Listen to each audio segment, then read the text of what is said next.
Hello, it's Shelley F Knight, bringing you Positive Changes, a self-kick podcast.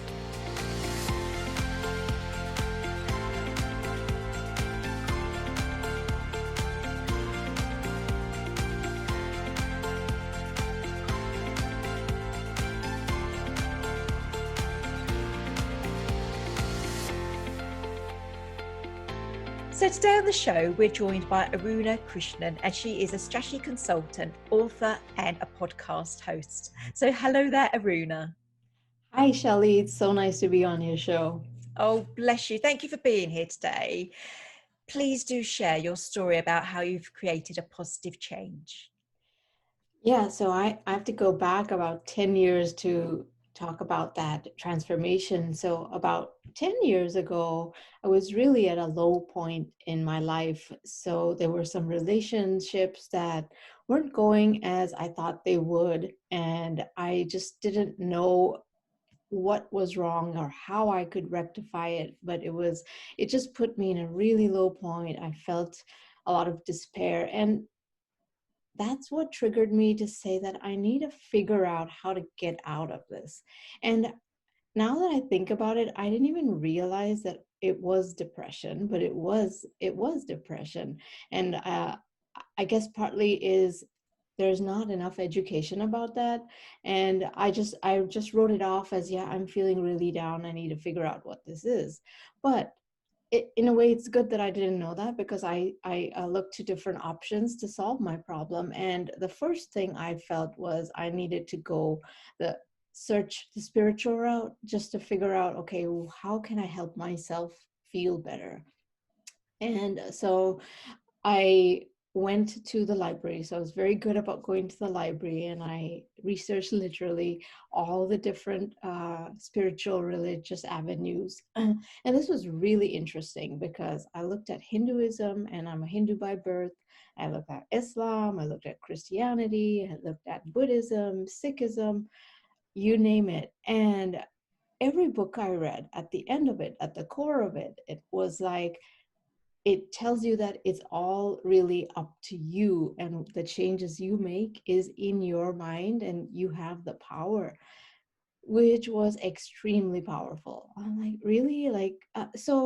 And for me, it was like, okay, well, I'm at this point and I can try, I'm open to anything. And for me, I felt the thing that was the most easy to implement would be mindfulness, because that's really me, my tools, and putting my basically experimenting. So I got some books and more on mindfulness to say, okay, how do I go about this? What is the meditation techniques, and what should I be thinking about, and what kind of results should I be expecting? So then I did more of a very structured meditation thing. So with 20 minutes every morning, having my little space, having my light. So it was really good, because I think I needed that. And what that did for me in the beginning is just clean a lot of, I call it like a cleanser, releasing all that baggage that I was holding on to. It gave me a lot of clarity on the relationships. And the thing is, I saw results, I could say definitely within a month. The way I was approaching my husband, the way I was approaching my kids, the way I was approaching my coworkers. So then it felt like this is the right direction. And this is the direction I need to use with some of the more challenging relationships in my life, and resolve some of that pain. And actually not just resolve, but let go of something. Because the big lesson I learned is, like, if I say today, look, I'm going to let go of this pain that happened for the last 10 years. It can happen, right? Yeah. It's that we just hang on to it. We make a choice to hang on to it, and it's unnecessary, right? So that's what I realized, because I, I'm sure you've experienced this, Shelley, where you have a relationship and then you think you're over it, but then there's a trigger that comes in, you're like, oh my goodness, this person did this to me. And you take that victim stance, right? It's just because you just haven't say, let's move forward. Let's get, let's release the past. But it's about going forward and how am I going to approach this person starting today so that we can have a healthy relationship. And that's what I started to use once I got that clarity. And I started to see, like, you know what they say, right? When you are positive towards someone, it's almost inevitable that their attitude towards you is going to change, right? Not that you go in with that expectation, but it's, you can control what you do, you can't control what others do. So just embracing that type of attitude. And I'm really simplifying this, but this is a process, right? It can take a year, it can take 2 years, but it's about really sticking with it and having the conviction. Because I think my stress levels dropped so much. I became so much happier, just content in life.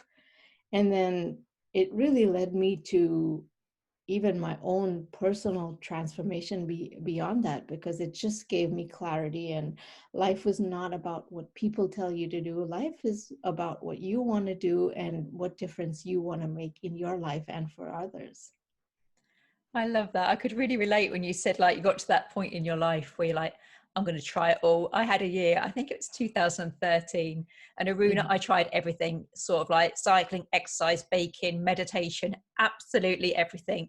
And not everything worked for me, but it was a blast. You said, Right, you know, I right. was truly living in that year. It was just amazing. And I loved it. So I totally get the try it all. I Mm-hmm. also love the let go. I get that, because you sort of, I don't know, it's a kind of societal thing, isn't it, where we think, I don't want to forgive because then I'll let them off the hook. But it's Right, not, is it? It's right. letting yourself almost off the hook. Exactly, exactly. And something that I learned, and it's so true. And sometimes I can be a math nerd, but this is so true. Like every time you think about something negative, the strain it puts on you is really compounded, right? Like compounded interest. Like the more you think about it, the more you talk about it, that pain may have been at a scale of 1 when it happened, but if you keep talking about it over the years, it starts to feel like a 9 or a 10. You just lose sort of Yeah. perspective. And I think the more you tell yourself about the situation, it becomes a belief, because a belief is just something you tell yourself time and time again. Right. So if you're saying, like, well, you did this to me, you did this to me, you did this to me, which is your perception, you've Right. convinced yourself by the end, and then it's harder to let go, isn't it? It's like another layer. Exactly. Exactly. Do you like the word surrender? I love the word surrender. Surrender. That's an interesting word. Um, in what context do you use it? So when you say you let go of a situation, I Yeah. kind of surrender to an outcome. So I just trust there's a bigger force looking Oh, after me. So oh if I yeah. don't feel I can let go of it, I surrender it to the universe or something and just see Oh what yeah. happens. Yeah, I see what you're saying. Yeah, definitely. So kind of what we talked about, if you can't control that outcome, it's like let it be. So I guess that's the same as surrender. Like, yeah, move on. If you can Yeah. correct it, do it. If you can't, move on, deal with it. Yeah, Yeah. exactly. I do. Bless you. So you Yeah. had this depression you didn't really recognize as a depression. What kinds Hmm. of signs and symptoms did you have, in case someone listening today might be in the same place as you? Yeah, it was not definitely feeling down. I mean, there's probably a lot of nights where I laid in bed, I was crying, I felt disengaged, like you're going through the motions, but you're not really there. Um, and even talking to people, it was a pain. I didn't want to talk to people, whether it was a family or whoever. I'm like, you know what? I just want to be alone because I don't feel good. You just didn't want to connect with people. Those I, were probably the primary symptoms. yeah, I think that's really important, actually, what you say about, I mean, the crying, yes, and things like that. But it is that kind of detachment, isn't it? When you start to withdraw, and I don't know Yeah, if people are always aware of that, but when you start to withdraw because you don't know what to say, you can't be bothered to say anything, that is yeah, one of the signs to be looking out for. right. And that's a big one. And I watch for that time and time again. And obviously we all have our ups and downs, but I think with some of what I've gone through and my my training or training of my mind, I recognize it right away.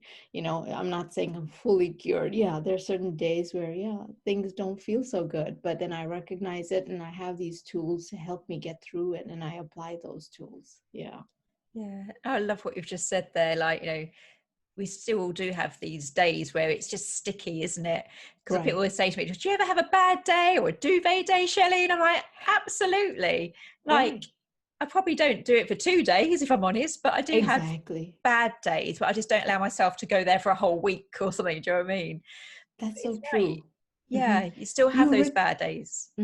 you just recover much faster because you recognize it. And then that whole thing about it's in your mind and surrender, it gives you that clarity. It's like, okay, I know I'm making a bigger deal out of this, and let me come out of this and figure out what can I do about this. Really be analytical about it. What can I do about this, and what is not in my control, and then move forward, right?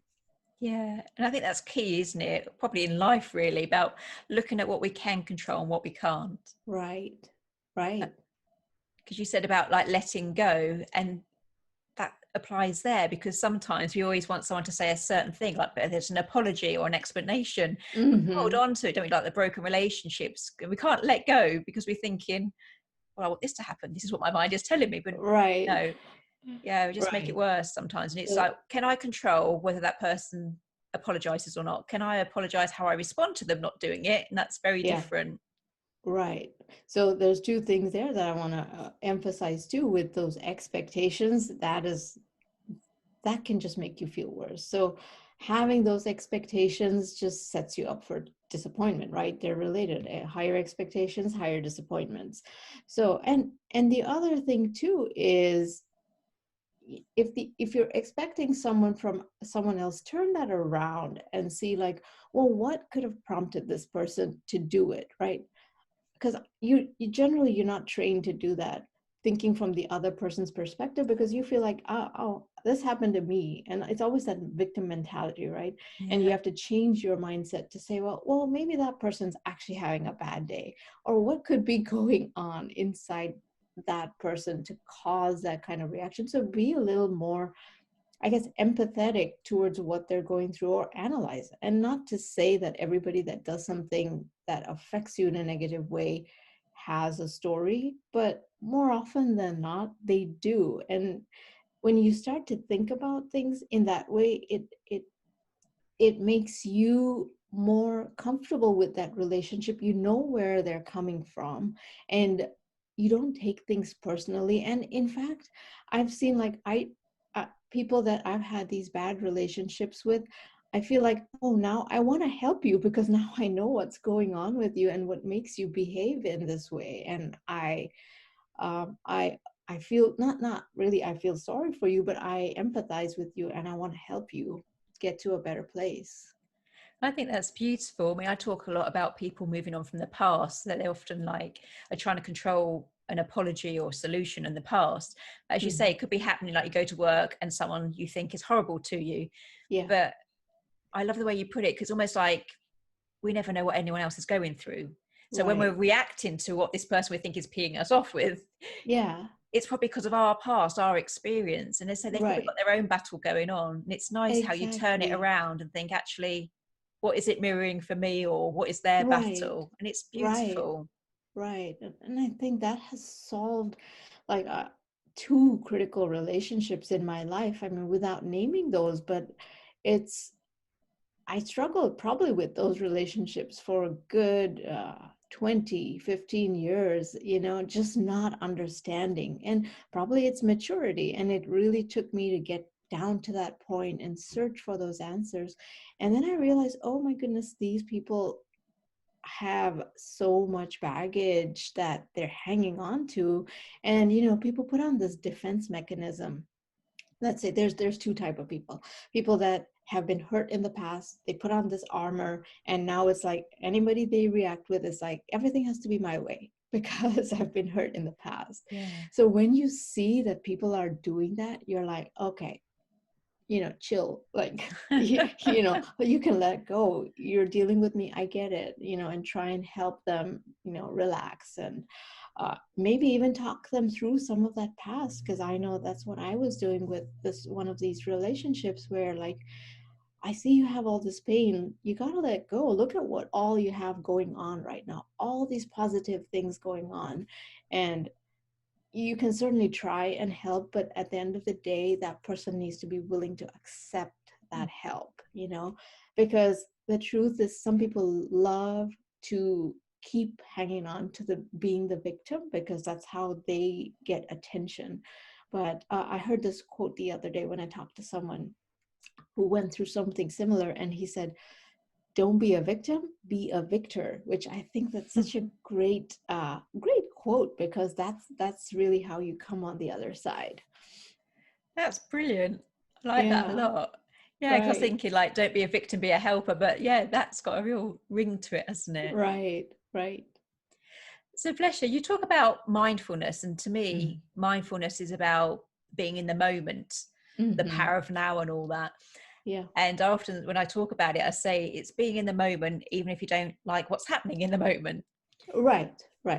Is that Mm-hmm. what mindfulness is for you? Or is it breath work? What do you mean by your mindfulness processes?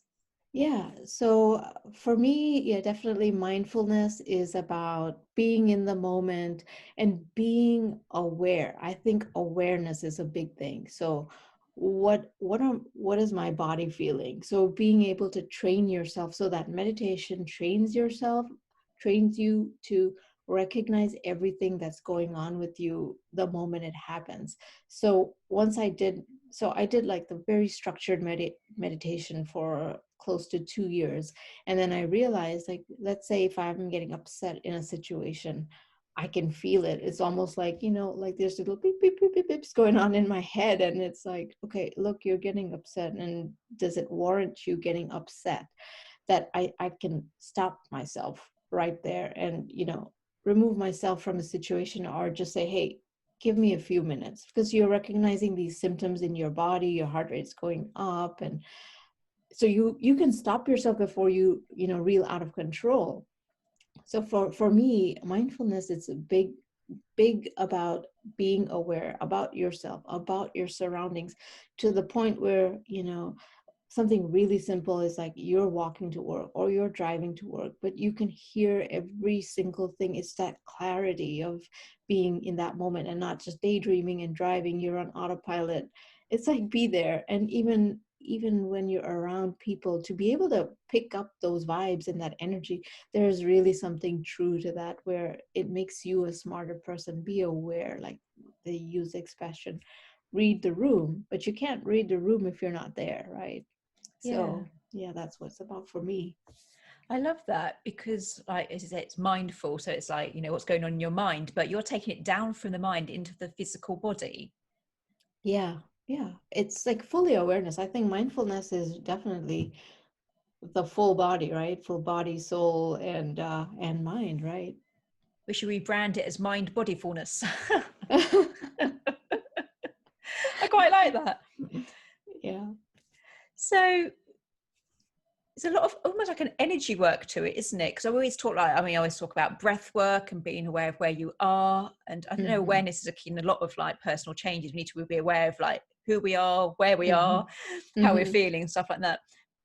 So would you say it's energy work? Because you'll say it's gone from your mind to your body, but then also you can be, read people as well. And this kind of helps us move forward. Yeah, and I think that's, what we call emotional intelligence is, and I think you can certainly develop it. And I feel like uh, some people might be already better at it. They call it EQ, right? Like your emotional quotient, like intelligent quotient. Like you might be naturally more, have a higher EQ than other people. You're just the way you're made, but not to say that you can't improve your emotional quotient. But it's about, look at a person, be able to tune into their expressions, or even just if someone's sitting like this or shrugging their shoulders, you can just read something, and maybe it's that energy that you can just read the vibe. I guess you can call it a vibe, where you understand what somebody might be going through, or maybe it's the tone in their voice, reading their non-verbals, right? Or yeah, the tone in their voice is their verbal, but also reading their non-verbals and try to understand what is going on, or if something is right or wrong. So just, it all comes from a little bit of that awareness. Yeah. Yeah, no, I love it, because I was thinking, is it intuition? But it's more than intuition. It's almost like it was everything. You're sort of like Mm-hmm. observing them physically, like, you know, when Right. when we was at school, they said, when you go for the interview, don't cross your arms, cross your legs, be open. It's all that kind of how you present yourself, isn't it? Right. But there's Right. kind of an energy, but an observation, being aware of yourself, so you know what's yours. So Right, right. It's just really, again, goes back to that broader mindfulness. I think when you have that clarity in your mind, you can actually observe much more. And I think your mind is much more perceptive to some of those things. So that's what it is. oh no, I absolutely love it. I love the fact that when you're talking about how you created your positive changes, it's not just about you, it's about others around you. And you have such Right. empathy and compassion. And I just think it's beautiful. And I just want to learn everything. So Oh, thank hence all the you. questions today. Thank you. So I love it. It's very gentle, very spiritual. But your first book was called Stop, Wait, Go, which is, sounds Mhm. very practical. So tell us about that. Yeah, I was inspired to write this book to really share my journey of how I made my change, of how I approached my relationships. And I thought, I can't be the only one that has gone through this or struggle with this. And I know I didn't, just as I shared with you, couple family members that I was seeing struggle. I'm like, I really want to help these people. And I know that there's other people like this. So the stop, wait, go. So this is fun. So I made it fun though, because I wanted it to be able to be reached from people in like 8th grade all the way through, retirement. So make it super easy, because mindfulness can be something people might say, yeah, that's not really my thing. So it's about bringing it where it's relatable to people. So what I did was I created this analogy between a busy intersection. So and then relating that to a busy mind. So imagine a busy intersection without traffic lights, total and utter chaos, accidents, cars crashing, not knowing what to do. Now think about your mind as that busy intersection, because look at, like, I'm a mom, you're a working woman. I don't know if you're a mom. But whatever relationships you have, you probably have so many thoughts in 1 second, right? Or Yeah. the average person, if you don't have those traffic lights, you just have no control. It can be total and utter chaos. You're like a walking robot, like, what do I do next? Boop, and there's really not any forethought into what you're doing. So I have that system of, let's apply traffic lights to our mind. So the stop is like, start to recognize, what is the thought in your head? How is your body feeling? Are you feeling relaxed, or are you feeling angry? So it's to ensure that you go through that analysis, and the wait is like the time to do that analysis. Ask yourself those questions. Let's say somebody upset you, and that's where that empathy comes in. Well, why did that happen? Is it something I did to prompt that? Is it something that they are maybe going through? And just make sure. So once you've gone through that analysis and you have clarity on the situation, then the goal is, okay, proceed with your action, because then you've gone through this process of thinking through everything. You're not just reacting emotionally, but you're reacting with the right intention. So that's the real summary of it. But then in the book, I give lots of very simple, relatable examples, whether it's a relationship between a husband and a wife, or a parent and a child, and a couple other examples, but walking through how this process can be used, and show how it works.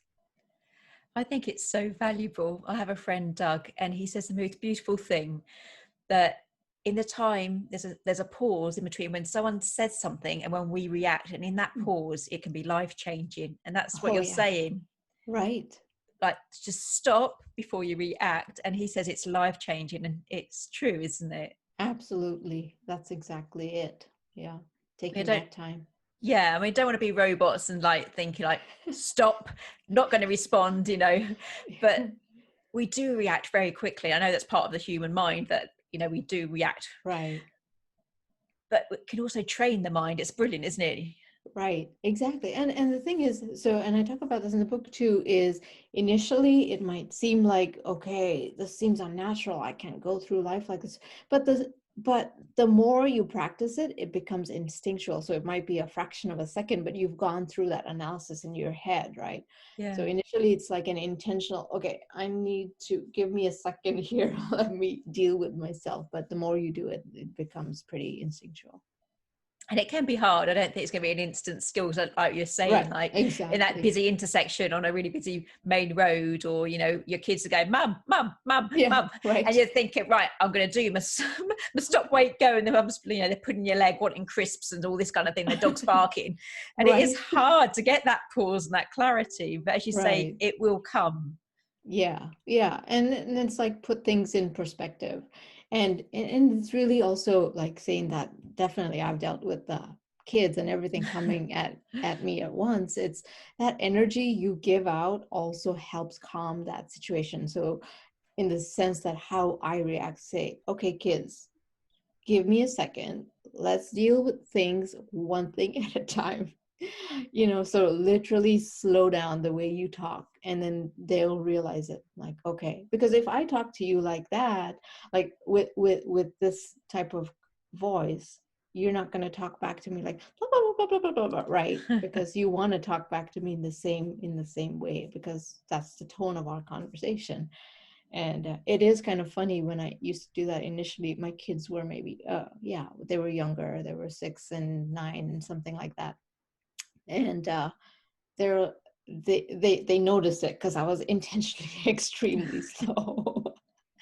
And they'll be like, oh my gosh. But then, as I went through this journey and went through the transformation, even they say to me to this date, yeah, you really changed. You used to be very much, I was very much my way or the highway mom. And then definitely became more of the guide and work with my kids to reach their goals, or work with them to see how I can help them. And they definitely saw the change in my attitude.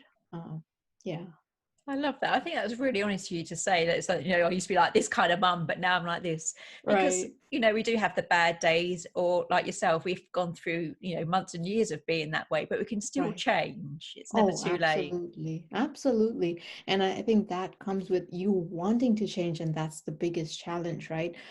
It's probably the biggest challenge to admit, hey, I need to change. Or, not, you should never say something's wrong with me. I need to change because I need to have a better life or a happier life. And it's hard to admit it, because the moment you say I need to change, you're no longer a victim. So if you love being the victim and you like the attention of being the victim, you're never going to admit that there's something that you have to change in your life. I think that's really powerful. I had goosebumps then. I don't know why this does resonate, but when you say I need to change, I know when I used to do my past life regression clients, or like my clinical hypnotherapy, I would never see people who said, oh, my husband's told me I need to come, or my friend's Right. paid for this. And I'm like, no, Right. because as you said, it's really key. You need to want to change. Mm-hmm. Do you know what I mean? It's Mm-hmm. no point me sending my husband along to do, I don't know what he wants to do. I was going to say weight loss Right. bit, but it doesn't come from other people. It has to come from us. So it's really key Oh, what you said, that we need to be the ones that want to make the change. We need to be ready to make the change. And I think the way you exactly. phrased it, so was it I need to change? Yeah. Yeah. Recognizing that I need to change to fulfill my life. It's just something about that. I'm just thinking it's really powerful, and I just love it.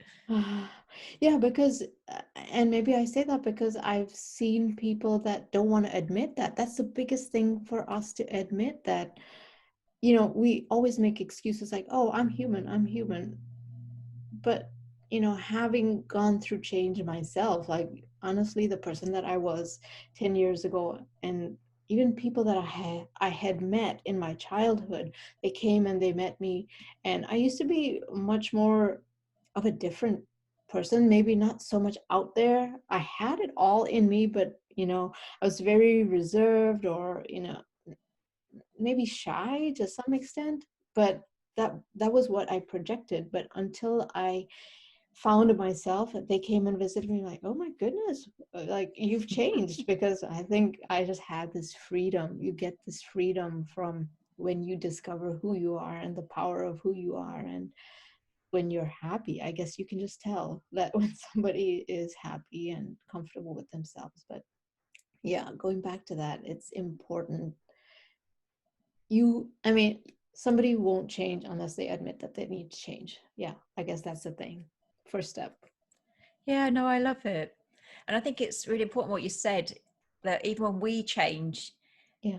it's kind of a delayed effect before people realize just how much we've changed. Mm-hmm. And it's like, well, you used to do this and you used to do that. And it's almost as if they have a fear that you've created change, that you've moved on.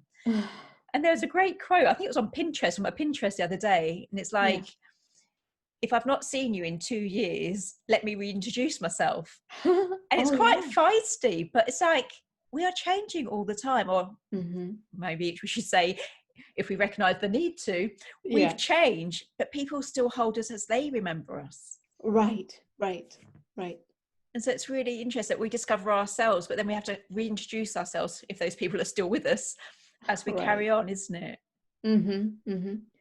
Yeah, because we're sort of held back in the past with our own mind, and then once we overcome that, then other people still hold us a certain way in their minds. Right. So there's a lot of change, isn't it? Like a ripple effect. When we change, we have to wait for everyone else to kind of catch up with us. Yeah, people do notice it, and sometimes it's confusing for them, you know, and and change in general, right? It's hard for people. So sometimes it's like you can have very positive reactions to your change, or you may lose some friendships with your change because maybe, you know, that's just life. Because I know that as I've changed and I've moved on, definitely certain relationships, I think you outgrow certain relationships because maybe you don't quite match up, right? And be ready for that, right? Be okay with that. Yeah, I was having this conversation with my mum the other day, and she said, well, you haven't got many friends, Shelley, have you? And I was like, well, no, not really. I just have the same, like, really good friends. I've got like a spiritual one. I've got a, like one that talks to me about parenting. You know, I have kind of different friends for different areas of my life almost. Right. And my mum said, I've had the same friends for like 60 years. And I was like, well, that's not necessarily a good thing, because that just means you're still the same kind of person.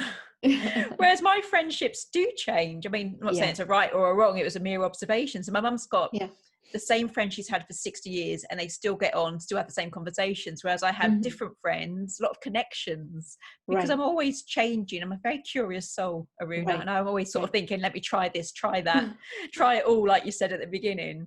Yeah, I think we're similar in that way, is always wanting to learn. And, you know, my podcast is Lead That Thing. And that's something that I say with leaders is leaders are always curious and they always want to learn. So they're constant learners.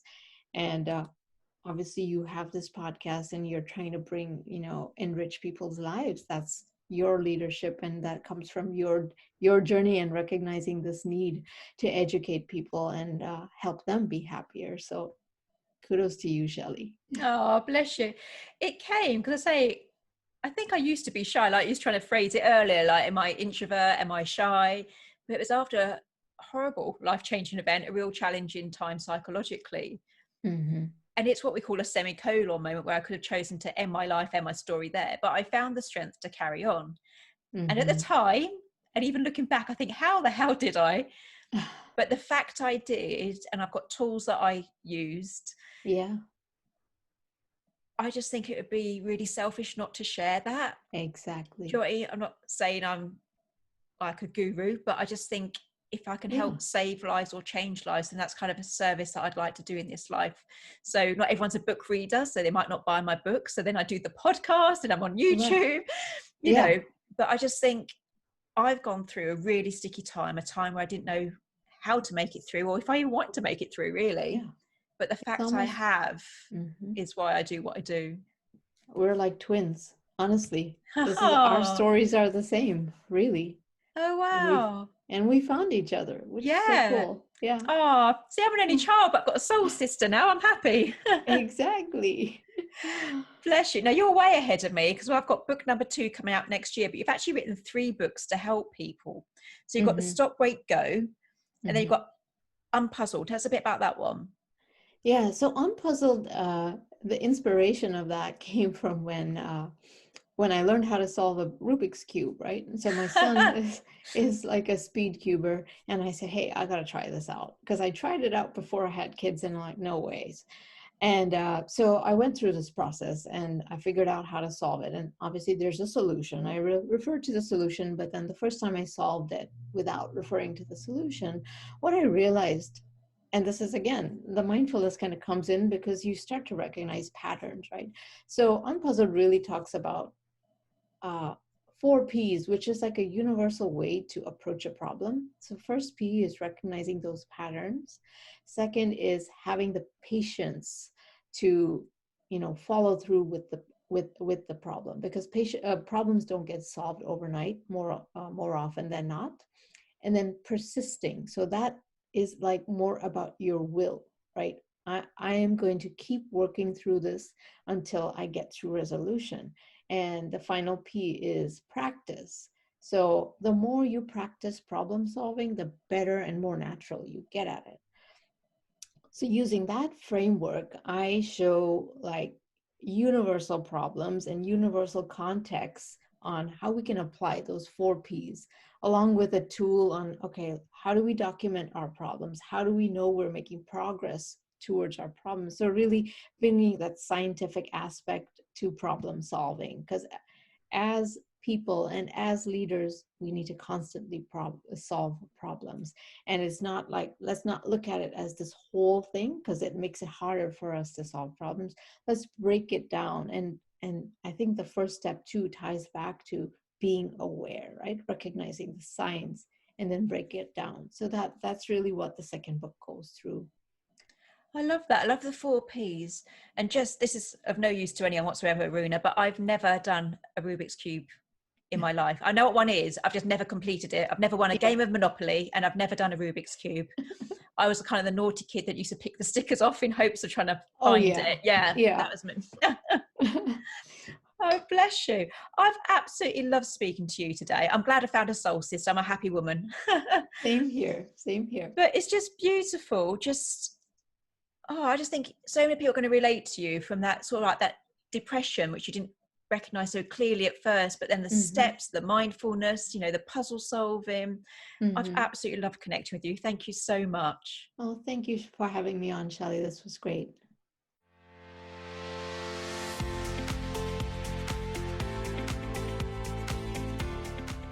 If you enjoyed today's episode, please ensure you subscribe and do leave a positive review.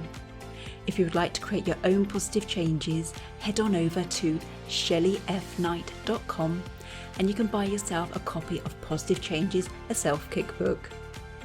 If you want some positivity until the next show, come join us over on Facebook. That's Shelley F. Knight, Life Goes On. So I've been Shelley F. Knight, and as always, you've been amazing.